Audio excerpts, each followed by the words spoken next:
Tamil Nadu gas tragedy NHRC रे मामला रुजु कोरापुट आईनजीवी अनुप पात्रଙ୍କ अभियोग आधार रे मामला पंजीकृत होईछि। अभियोग रे तेलकोइल अंचलर रीता जुआंगଙ୍କ समेत अन्य मानकर मृत्यु को नै से अभियोग करछन्ति। अभियोग रे तामिलनाडुर मुख्य शासन सचिव और पुलिस महानिर्देशकଙ୍କୁ ए घटनार सविशेष रिपोर्ट एवं चलिथिबा जुग्म कमिटी रिपोर्ट कमिशन निकट रे दाखल करबाकू कहा जायछि। श्रमिक माने असुरक्षित परिवेश एवं विपदपूर्ण कामरे नाबालिकांकु नियुक्त करा जायथिबारु तामिलनाडु राज्य तिरुभल्लुर जिला पेरियापाल्यम अंचल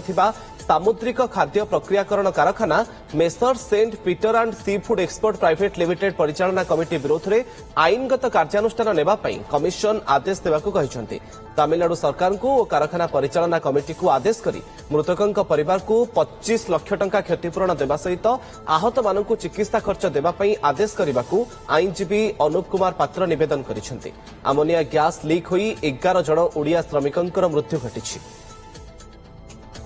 अधिक सूचना तेलकोरु आम प्रतिनिधि चिन्मय साहू फोन लाइन आम सहित जोड़ी होती। चिन्मय ए घटना आम समस्त को मर्माहत करिछि किंतु तार भितर तो तदंत परिसरभुक्त रही जे केमिति अमोनिया गैस थला सेठी जो माने काम करुथिले केते सुरक्षा व्यवस्था तांको पई रहितला से भी सबुठु बड़ प्रश्न। आईनजीवी अनुप पात्रଙ୍କ पक्षरु कोन आवेदन करा जायछि एनएचआरसी रे? देखंतु गत रविवार दिन तमिलनाडु अमोनिया गैस दुर्घटना होता से बर्तमान सुधा 11 जन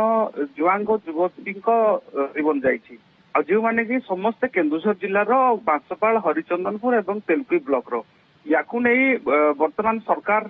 गोटे प्रकार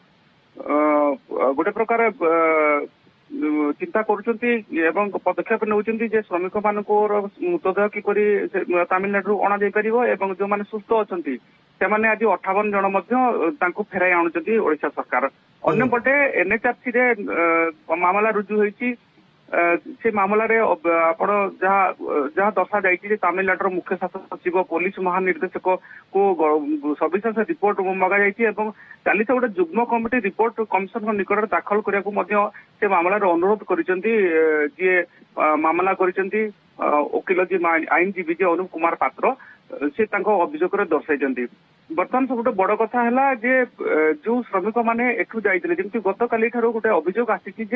सेमानकर बयस 14 ରୁ 18 वर्ष थिला आ टेम्परिंग करी आधार कार्ड टेम्परिंग करी तामिलनाडु रे काम करा जाउथिला। ता पछरे गोटे रैकेट सक्रिय होइछि बोली गत काली थारो जहा किछि जणा पड़लानी कारण अभियोग भी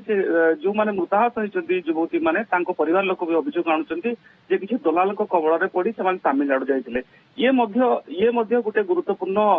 कथा एपरी स्तर जिते जातीय मानवाधिकार कमिशन पाखे मामला पहुंची एवं राज्यर जो श्रम विभाग रही श्रम विभाग तरफ जो माने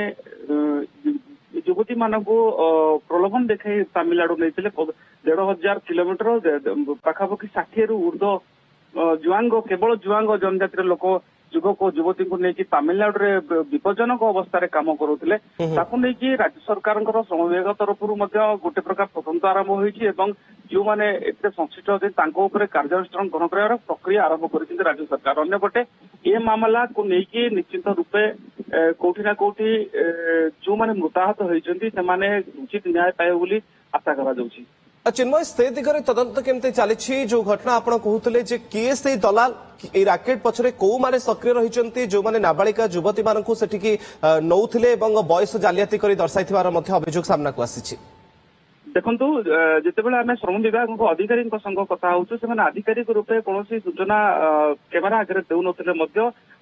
हे तो आज से दे पारती आधिकारिक सूचना कि पूर्व से जहाँ वक्तव्य रोचे आम संगे जहाँ आलोचना कर जो दलाल माने दलाल जनक श्रीकांत जो ना कथा उठी सी प्रलोभन कर केवल जुआंग जनजाति लोक निज जातिर लोक नहीं काम करुला पछरे किसी लोक मुस्लिम लोक अच्छा ताकू बाहर केमती करा श्रीकांत जुआंग को बर्तमान जेहेतु से फेरार अच्छी घटना घटवा पर बर्तमान खोजा चली जो सब गिरफ करा निश्चिंत रूपे जो घटनार निश्चिंत रूपे गोटे पर्दाफाश हो किपरि ढंगे कोमल निरीह निष्पाप एवं आदिम जुआंग जनजातिर युवती मान प्रलोभन देखी विभिन्न राज्य नहीं काम करा